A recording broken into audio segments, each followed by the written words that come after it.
77페이지 13번, 14번 문제가 그 재고자산 평가하고 관련돼서 나왔던 문제거든요.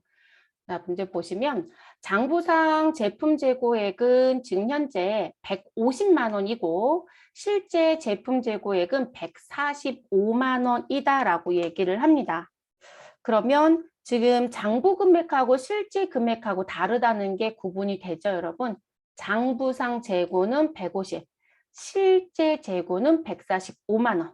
자, 이 감모에 대한 이 재고 감모액은 비정상적으로 발생이 됐고 감모 재고액에 대한 회계 처리를 해달라. 그러면 여러분들이 기억해 주셔야 되는 부분이 있었죠. 뭐 기억해 달라고 했었냐면 우리가 정상적 감모이다라고 하시면 정상적인 감모이면 어디로 보내셔라? 매출 원가로 보내셔라. 그래서 매출 원가에 가산한다 라고 말씀을 드렸고요. 이는 계정 과목도 그냥 매출 원가 처리하시면 된다고 말씀을 드렸죠. 네, 매출 원가입니다. 자, 그런데 정상적이지 못하다, 비정상적이다. 자, 원가성이 없다라는 표현이라고 했었죠. 그렇게 되면 우리는 무슨 처리해라? 영업 외에 비용으로 처리하면 된다. 이렇게 표현을 해드렸어요. 그리고 계정 과목은 무슨 계정 과목 쓰시면 되고요. 재고자산, 감모손실이라고 하는 계정 과목을 사용하시면 되겠죠. 그래서 이렇게 처리. 이거 구분해 주셔야 되는 부분. 근데 여기 봤더니 비정상적으로 발생됐다라고 했으니까 원가성이 없는 부분이네요. 그리고 이제 조심하실 건 이렇게 영업의 비용으로 처리되는 재고자산 감모손실은 매출원가 쪽으로 가는 게 아니기 때문에 반드시 무엇을 해주셔야 된다? 타계정 대체라는 걸 꼭 해주셔야 된다. 그래서 적유번호 몇 번? 8번을 꼭 걸어주셔라 라고 말씀을 드렸습니다. 그거에 맞춰서 정리하시면 되는 부분이고요. 그러면 150만 원과 145만 원의 차이 금액인 5만 원에 대한 정리라는 거죠. 그래서 차변에 영업의 비용인 재고자산 감모손실 5만 원, 대변에 제품을 없애주시는 거죠. 제품을 직접 감소시킵니다. 5만 원. 그리고 타계정으로 대체한다라는 걸 표시. 자, 이렇게 해서 정리하는 거. 자, 그 다음으로 넘어가 보도록 할게요. 14번째 문제. 2021년 9월 1일 영업부에서 사용할 소모품 45만 원을 구입하면서 자산으로 회계 처리하였다. 자, 이 중에 기말 현재 소모품의 사용액이 33만 원이었다라고 얘기를 하네요, 여러분. 그럼 이건 또 무슨 얘기일까요? 우리가 항상 성급 비용이라든지 또 누구에 대해서는 이런 차리 부분에 대한 내용이 나왔을 땐 꼭 구분해 주셔야 되는 게 무슨 부분? 내가 최초의 처리를 뭐로 했는지를 구분해 달라고 했었죠. 그래서 자산 처리했는지 비용 처리했는지에 따라서 추후에 처리하는 게 좀 달라진다. 그러면 지금 9월 1일에 무슨 처리했다라고 했나요? 분명히 자산으로 회계 처리했다라고 되어 있어요. 자산. 그러면 소모품 처리했다는 얘기겠죠. 그럼 우리는 12월 31일 기말 현재라고 했던 12월 31일에는 사용액을 찾는다, 미사용액을 찾는다, 사용액을 찾아야 되는 거죠. 그쵸, 여러분? 그러니까 여러분, 우리가 이제 사용과 미사용 얘기가 나오면 무의식 중에 45만 원이라고 샀고, 그리고 33만 원을 빼고, 자, 그리고 나서 결과는 얼마가 나요, 여러분? 그러면 22만 원이 나오잖아요. 22만 원을 무의식 중에 자꾸 붕괴하는 분들이 있으세요. 그게 아니라 반드시 어떤 회계 처리를 시작해서 어떻게 끝나드는지 보실 것. 자, 지금 33만 원에 대한 부분은 사용이었고요. 그리고 22만 원은 미사용이에요. 근데 우리는 처음부터 다 미사용 처리했잖아요. 그러면 사용을 회계 처리하러 가야 되는 거죠. 그러니까 33만 원만 처리하면 되는 거지 22만 원을 후퇴어 계산할 필요는 없어요. 근데 빼는 문제들 워낙에 같이 내다 보니까 무의식 중에 빼서 22만 원 회계처리 또 하죠. 그럼 무슨 문제가 생기냐면 계산이 틀린 거죠, 여러분. 답이 달라지겠죠. 그래서 반드시 요건을 좀 보시고 정리하셔라. 그러면 우리 차변에 소모품비 33만 원, 대변에 소모품 감소시켜 주시면 되겠죠.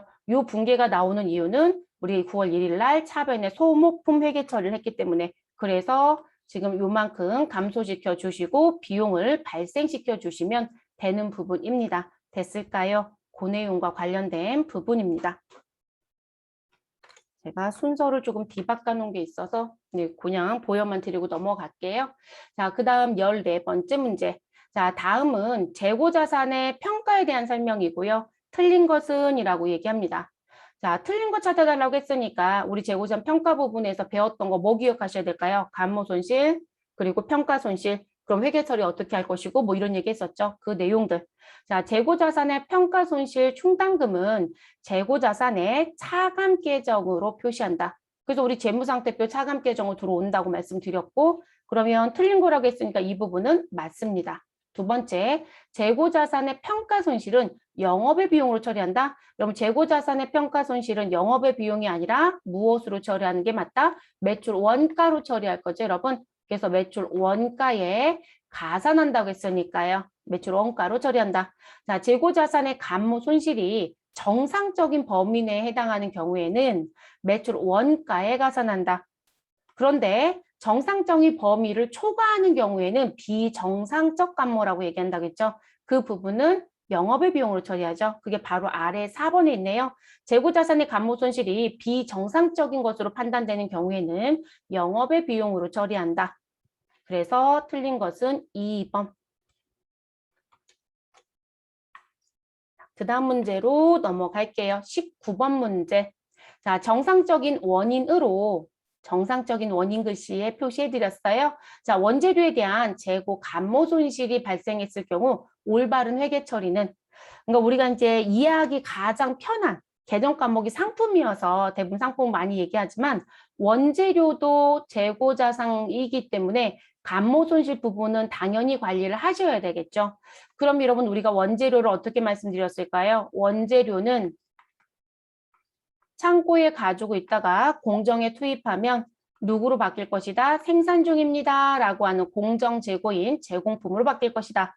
그리고 그 제공품이 완성이 되면 제품으로 바뀐다. 그 제품의 판매비와 관리비, 이익을 가산하여 우리는 이들을 무엇할 것이다? 매출할 것이다. 이렇게 가는 패턴인 거죠, 여러분. 그러면 이렇게 매출을 하게 되면 우리는 원가와 누가 있을 것이다? 수익이 있을 것이다. 그렇죠? 제품 매출 생기고 제품 매출 원가가 생길 거니까요. 그렇게 해서 끝나집니다. 근데 이 감모 손실이 발생이 되면 이렇게 따라가는 게 맞느냐라는 걸 따져봐야 되겠죠. 왜냐면 우리는 정상적 감모가 그리고 비정상적 감모를 얘기했었죠, 여러분. 그래서 정상적이다라고 얘기하면 뭐라고 표현하고 원가성이 있다라고 보고 그리고 비정상적이다라고 얘기하면 원가성이 없는 감모라고 얘기했었죠. 네, 그거에 따라서 위치가 달라질 거니까요. 그러면 지금 여기서는 정상적인 원인이라고 했으니까 이 부분은 원가성이 있음이 되는 거죠. 그래서 원가성이 있음. 그럼 이런 뭐로 가야 될까요? 매출 원가요. 최종 종착지는 원가로 가는 거죠. 됐어요, 여러분? 그래서 원래 지금 현재 이게 원재료 부분 문제를요. 무슨 문제로 출제가 되면 지금 저희는 회계 쪽 문제로 낸 거예요. 재무회계 쪽 문제로. 근데 원가회계 쪽에 있는 문제로 이렇게 나오잖아요. 이게 원가회계에서도 이 문제가 나와도 하자가 없는 문제 여러분. 똑같은 규정이기 때문에 그럼 그때는 뭐라고 얘기냐면 이거 제공품으로 대체했어요. 제조 간접비로 대체해서 제공품에 넘어갔어요. 이런 표현을 써요. 맞는 표현 여러분. 제가 이 흐름들을 왜 보여드리냐면 최종 종착지는 매출 원가이지만 매출 원가로 원재료가 점핑해서 들어가지는 않는다고 했잖아요. 원재료가 원재료 B가 됐다가 원재료 B가 제공품이 됐다가 제공품이 제품이 됐다가 제품이 팔리면 제품 매출이 되고 그리고 제품 매출 원가가 되는 거거든요. 그렇기 때문에 이게 분기해서 다 넘어가는 거예요. 그러니까 실질적으로 원재료가 제공품에 모였다가 가는 거거든요. 그러니까 제공품 계정에 대체했다는 표현도 맞는 얘기가 될 수 있어요. 그 문구는 원가회계의 문제로 출제가 돼요. 원가회계 문제로. 그래서 우리는 재무회계 쪽 문제니까 1번으로 정리해 주시고 마무리하시면 되는 문제입니다. 그래서 답은 1번. 그래서 요 내용에 대한 부분. 다음 중 재고자산의 기말 평가 시 저가법을 적용한 경우 그 내용으로 틀린 것은 자, 저가법이라는 건 취득 원가와 시장의 시가를 비교해서 시가가 더 낮다라면 적다라면 우리 시장의 가격으로 바꿔주는 걸 저가법이라고 한다겠죠. 자, 가격이 하락하였다라고 하면 차변에 재고자산 평가 손실이라고 쓰시고 대변에 재고자산 평가 충당금이라고 기록하는 거죠. 맞죠, 여러분?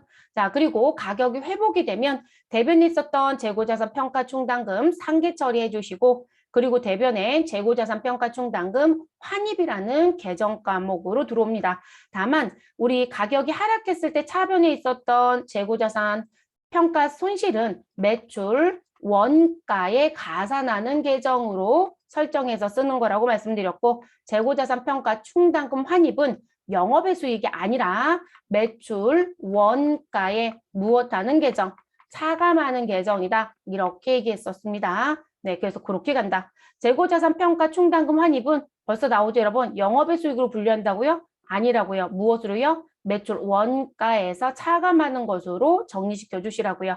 그러면 틀린 것은 3번이 되겠네요.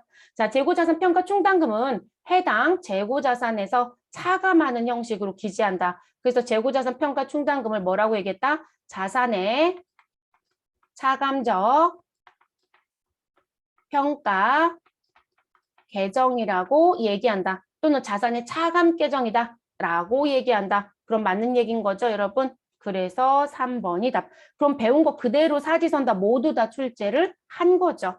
그래서 우리가 이 재고자산과 관련돼서 기말에 평가하는 부분에 영향을 주는 감모손실과 평가손실은 회계는 분계 문제는 빈도가 지극히 낮아요. 근데 사지선다로 분계를 내면 지금 이것도 분계 형태 물어보는 거죠, 여러분. 전산에 입력을 안 하는 것뿐인 거지 분계의 요령은 물어보고 있죠. 그래서 전산 실무에 직접적으로 영향을 주는 문제만 출제를 안 하는 것뿐인 거예요. 회계급수에서. 그런데 이론적인 문제는 현재 다 출제가 되고 있는 실정입니다. 그래서 알아두셔야 되는 부분입니다. 자, 이렇게 해서 재고자산과 관련된 전체 진도는 다 끝났네요, 여러분. 네. 그래서 재고자산 쪽들은 복잡한 얘기들이 조금 많았죠. 그리고 재무제표에 영향을 줘서 재무제표를 봐야 될 때 이게 제대로 들어왔는지 안 들어왔는지 확인해야 되는 작업들도 좀 있었고요. 그래서 이제 그런 부분까지 해서 중간중간 조금 어려웠던 수업도 좀 있었던 상황입니다. 자, 그럼 저희는 이제 다음 시간부터는 챕터를 바꿔서 들어가도록 하겠습니다.